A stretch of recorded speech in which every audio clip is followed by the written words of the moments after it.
to give hierarchy situations to like, this is more important. This one can do. I like everyone to have their own like. Welcome to Pop Realists podcast. We're joined today with CJ Hugh, Tom Blood, and back, baby. He's back for episode 3, and DCR will join us in a minute. He's outside. That'll be Daniel C. Roth, the legendary Daniel C. Roth. Now, we're here for one reason and one reason only. We're going to talk about CJ, her art, her poetry. What do you got for us? You're on the spot.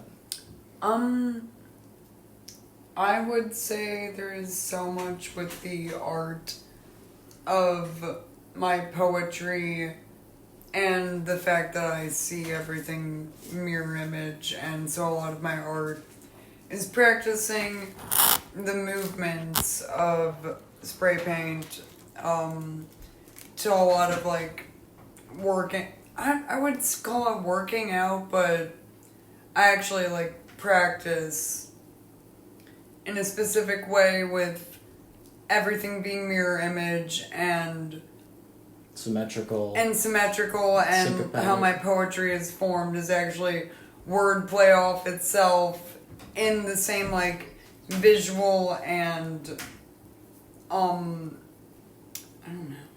It's visually and auditorily syncopated. Yeah. It's where I've mainly turned to hip hop and a lot of poetry, ways of spoken word that would be accompanied by music. Yeah. So rhythmic, punchy. Yeah, matching beat in poetry to music, and like matching a lot of, since I was an Irish dancer growing up, a lot of stuff to the jig and the reels. Yeah. And the actual beats to those dances are my actual like written word, like music beats, and poetry is actually done to those beats and actual sing. It's all like together with that. So when you write a poem or a set of poems or any writing, you have music in mind, or is it a what how do you describe music? This rhythm? And beats have always been the background to the words. And it is, in the end, when I found hip-hop and it was a DJ and an MC and everyone having their place, it made a lot of sense of why I would start with beats based off, like, my original dancing. I like that palm tat you got there. Oh, yeah. Matches mine. Oh, like, damn, like the... Fuck yeah. The dance of the conversation goes on. The dance of the conversation goes on, says co-host Tom Blood. Tom, what do you got going on? I'm co-hosting. That's a major promotion. Oh wait, yeah, you're a guest right now. Am I a guest? Am I a co-host? Tom, I've never seen CJ perform. CJ, I've never seen you perform that I can remember.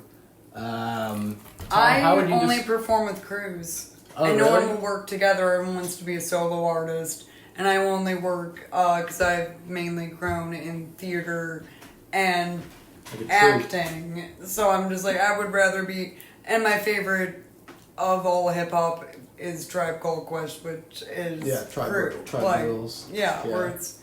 Everyone has to work together and, like, there's an energy to it. That, like, and everyone gets, put together and knows when to pass the mic. Exactly. I think there's a lot to be said for a collaborative project. That's something that Michael and I talked about in the previous podcast. Yeah. I think that there's a whole lot to like having what you're contributing like also like match up and then like interact with what somebody else is putting out there. Yeah, there is... I, like, as a child, did do monologues where I can perform my own on, like, solo act, but it's, in the end, put together in a performance. So each person goes on to, like, keep the show going.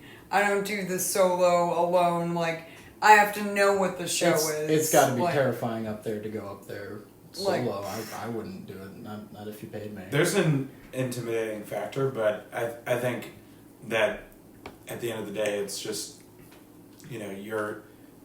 people are ready to listen for the most part. I think of like the Venice Cafe open mic, where Open people, mics and freestyling are not actually my thing, where you're just performing freely. Totally. Yeah. It's yeah. I'm more syncopated, like have to have worked on something Right, and have a right. performance. Yeah, I think that there's the, not to like strictly divide things into like two modes, but it seems as though as far as like the live performing arts, it's either you have the improvisational, which is just off the cuff, of course, in the moment, or you have like things that are scheduled, rehearsed.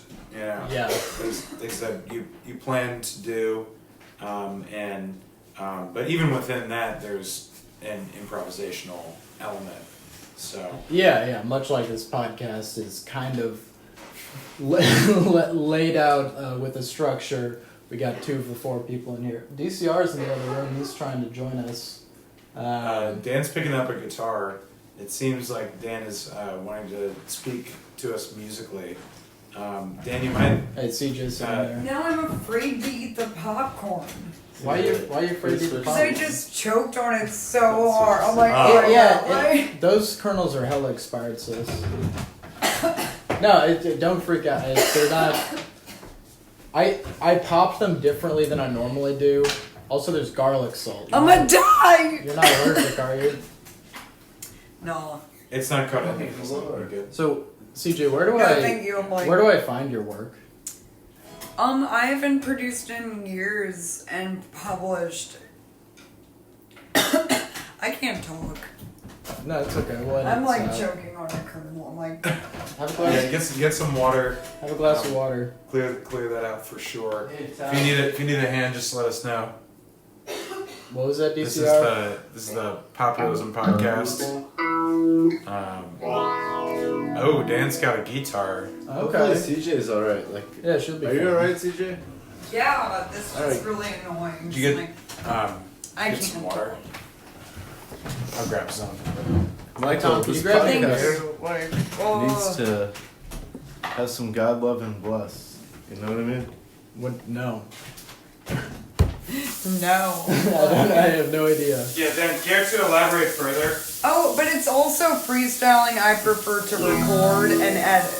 Yeah. Okay. Yeah, it's actually like I'm just very trained in like actual recording, editing, mix, like that music. Have you made anything during your COVID lockdown break? No, I have a very crazy story actually. Do tell. I had someone die on my couch. Holy shit. Yeah, he was released from prison for heroin charges. He did it one last time. I did not know.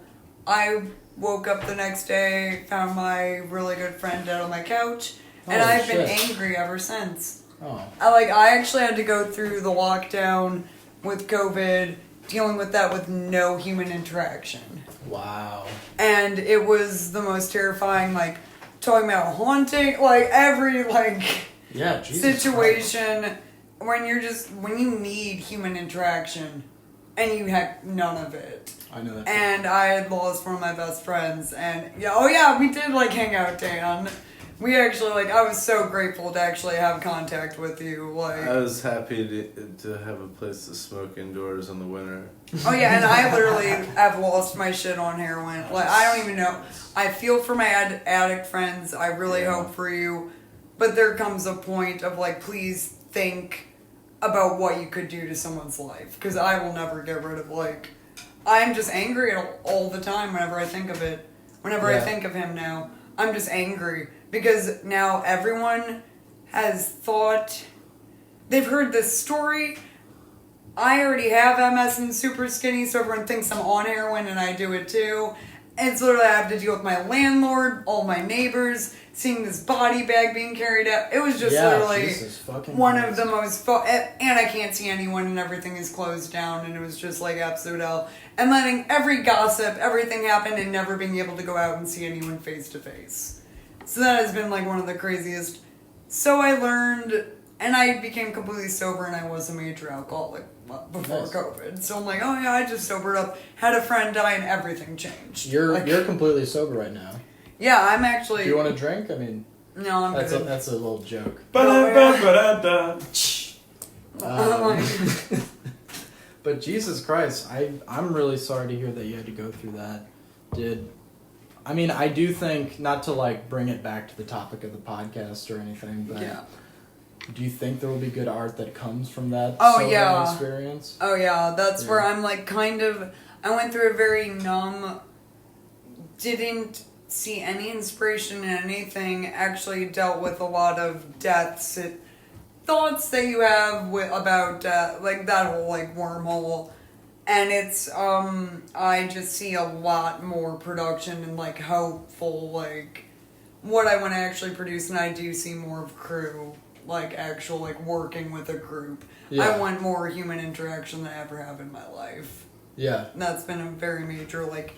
Because this was an amazing artist, guitarist that passed too. Like, Yeah. he was one of the best artists I've been working with for years. So it was like, it was a hit to a lot of people in the community and a lot of musicians that were working with us poets. And it just, Shout out to all the addicts out there. I've been addicted to things. I've been addicted to like certain ways of thinking, certain substances, and it can be rough. And if you're going through something, like, you need to talk with your friends and talk with your family and keep an open line of communication. Yeah, don't be afraid to reach out. yeah, don't To be me, afraid to reach specifically, out. Or me. Michael McLaughlin. That's 314-422-6044 for your suicide hotline help. I'm not going to put my phone number out there, but feel free to DM me on Instagram, Town About Town. Also DM me at Pop Realism, although you're listening to this on Instagram right now. So, Yeah. what kind of art do you think you're gonna make? I think I'm Post going right back experience. into acting, and I want to do scripts, because I've been doing script writing. I worked for years at the Tivoli Theater in the Loop, Really? IU City, and what I learned is I just got to start getting it done. I'm trying to save Rocky Horror Picture Show right now with Hell like yeah. that whole cast. They were that- bought by like a fundamentalist Christian church at Tivoli, wasn't it? Yeah, I don't actually being I don't know if involved that's. with the communities. I'm actually totally okay. The church was one of the best things of Oh, yeah. working at the Tivoli on Sundays. Oh, Them being there, having Oh, so they've been involved. It's yeah, not- they've been there and Oh, they've been okay. performing on the stage. They're going to be using the stages. They're going to be Yeah, actually yeah, like oh, using yeah. the space. Well, then who's trying to take away Rocky Horror? They're not taking away Rocky Horror. It's owned Fuck by yes, Mark sister. Cuban. Landmark Theaters. The Tivoli was owned by Mark Cuban. He's Oh, like a really? millionaire. Like He's a this is billionaire. it is. Yeah, it's literally you have to know the actual background billions. from what you've been told by the media, what people are spreading. Really, it all actually was owned by Landmark Theaters. And it was just like a lucky situation that was being performed, and like the whole group is still in like probably the West End or U City, like that actually were the actors and actresses for the Rocky Horror. Everybody still exists that was who do doing you play? Are it. you Janet? What? Who do you play? Oh, I never played. I actually have never stayed awake for all of Rocky Horror. I'm I've had to definitely clean- Brad. I've had to Oh, clean you're up the Brad for theaters sure. I'm for Brad it. all the You're way. Brad. I actually 100%. played bass at a Rocky Horror show You. Brad or Meatloaf? It's one of the two. Oh, in the Grove one year. It was like a long time ago. I'm one of the, Oh, nice. it's either or for me. Yeah, what the bar was called. What songs did you play? I literally have All fallen of asleep every time I've watched Rocky Horror. Yeah, it was Fuck cool. yeah. Because I usually watch Yeah, having that a sounds great bad. night It's with rocking, friends yeah. and I I'm did a pretty exhausted. bad job. Like, The piano player it's was the so end of bad the night and that everyone's like, just let's sucked. watch this, and I don't make it. Like, I'm I like, didn't okay, that get was to great night. Like, no Rocky Horror. Hey, night. shout out to the listener for hearing two conversations at once there. If you parse that out, you're gonna find some gold twice. Big time. Sorry about that. That's what we call syncopation, brother. Hey Dan, you wanna send us away with a tune? Tom, do you have a capo in the house? No. Oh, but I want my 401k back from Landmark, and I have to figure that one out.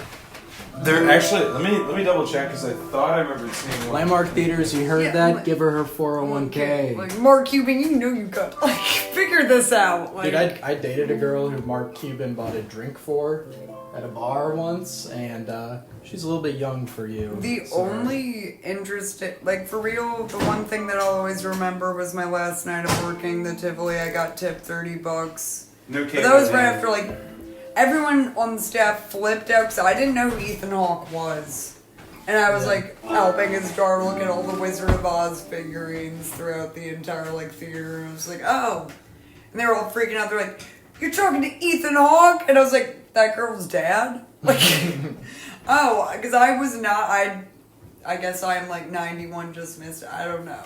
Like, Yeah, you just missed the fact that DCR is about to play us out. oh, I'm sorry. Mr. Oh, Dan's that's cool. I involved wanted to say himself. God love and bless, speaking of that earlier, because my grandma would say that. She was Irish.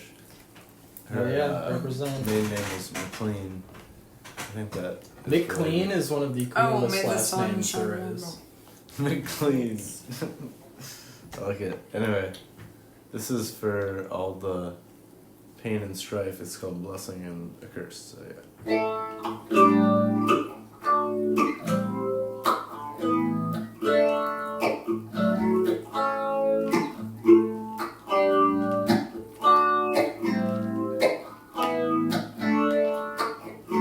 I lived a long while, seen some death and birth. It's been a curse, baby, been a blessing and a curse. My soul's gone on trial, felt the pain that hurts. It's been a curse, baby, been a blessing and a curse. CJ Hugh.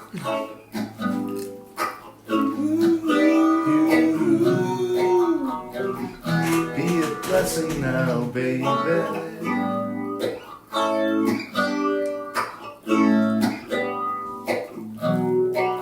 It's a blessing and a curse.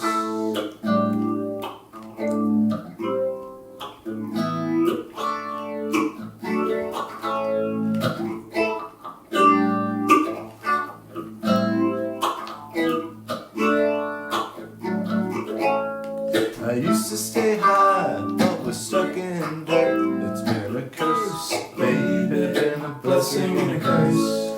Now I do it right, cause it's been much worse. It's been a curse, baby, been a blessing and a curse.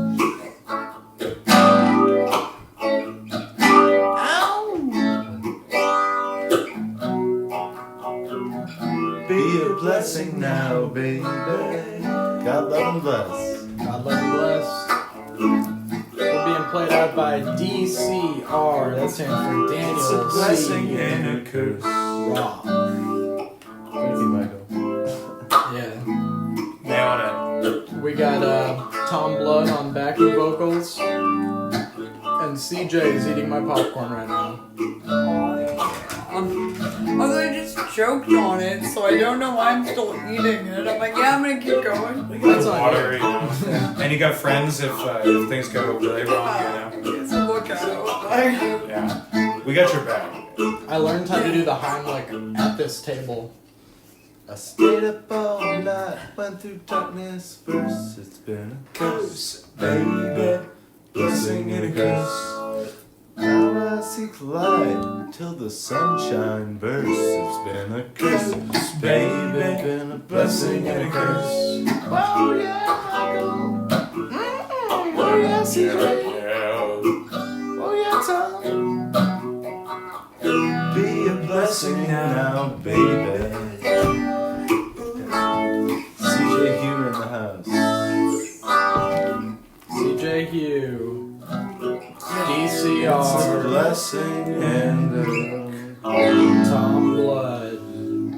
Michael McLaughlin, this is Pop Realist Podcast. Thank you for tuning in. Episode 3. Go get 'em, baby.